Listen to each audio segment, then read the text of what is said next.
Football പ്ലേയേഴ്സിന്റെ diet വളരെയധികം important ആണ്. Cristiano Ronaldo അൽ നാസർ എന്ന ക്ലബിൽ എത്തിയതിനു ശേഷം ആ ക്ലബിന്റെ ട്രെയിനിങ് പാറ്റേൺ ആകെ മാറിയിരിക്കുകയാണ്. ഹൈ ഇന്റൻസിറ്റി ട്രെയിനിങ്ങിനോടൊപ്പം ഒരു മികച്ച ഡയറ്റ്. അപ്പം അൽ നാസർ ക്ലബിലെ പ്ലേയേഴ്സ് എല്ലാം വളരെ കുറച്ച് ഫാറ്റും നല്ല മസിൽ മാസ് ആയി മാറി. അതായത് അൽ നാസർ ക്ലബിലെ ന്യൂട്രീഷ്യൻസ് പറഞ്ഞത് റൊണാൾഡോയുടെ ഡയറ്റ് അമ്പരപ്പിക്കുന്ന ഡയറ്റാണ്. പ്ലേയേഴ്സ് എല്ലാം ഫോളോ ചെയ്ത് തുടങ്ങി. ഒരു ക്ലബിന് കംപ്ലീറ്റ് മാതൃകയായി മാറി. റൊണാൾഡോ ഉപയോഗിക്കുന്നത് മെഡിറ്ററേനിയൻ ഡയറ്റാണ്.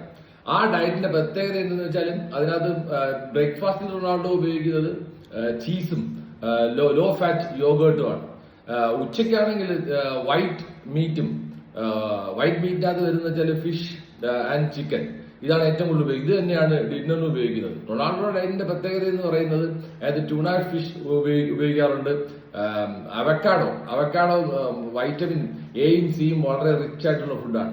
അതിനോടൊപ്പം കേർഡ് സലാഡ് നല്ല ഒരു സാധനമാണ്. നമ്മുടെ ഡയറ്റിൽ തീർച്ചയായിട്ടും ഫൈബർ കണ്ടന്റ് കൂടാൻ തീർച്ചയായിട്ടും പറ്റിയതാണ് സാലഡ്സ് കണ്ടന്റ്. അപ്പം ഉച്ചയ്ക്ക് ട്യൂണ ഫിഷ് വളരെ ഇൻക്ലൂഡ് ചെയ്യും. ഒപ്പം ഒലിവ് ഓയിൽ വളരെ ഇമ്പോർട്ടന്റ് ആണ്.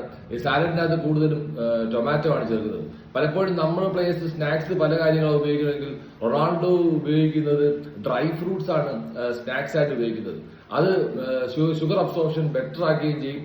നമ്മുടെ ബോഡിക്ക് വളരെ ആവശ്യമായ എനർജി കിട്ടുകയും നല്ല ആക്റ്റീവ് ആക്കി മാറ്റുകയും ചെയ്യും. റൊണാൾഡോ കംപ്ലീറ്റ് ആയിട്ട് ഷുഗർ ഫുഡ്സും ഫാറ്റി ഫുഡ്സും എല്ലാം അവോയ്ഡ് ചെയ്യും.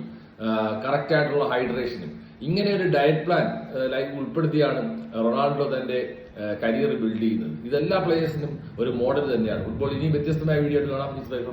Thank you.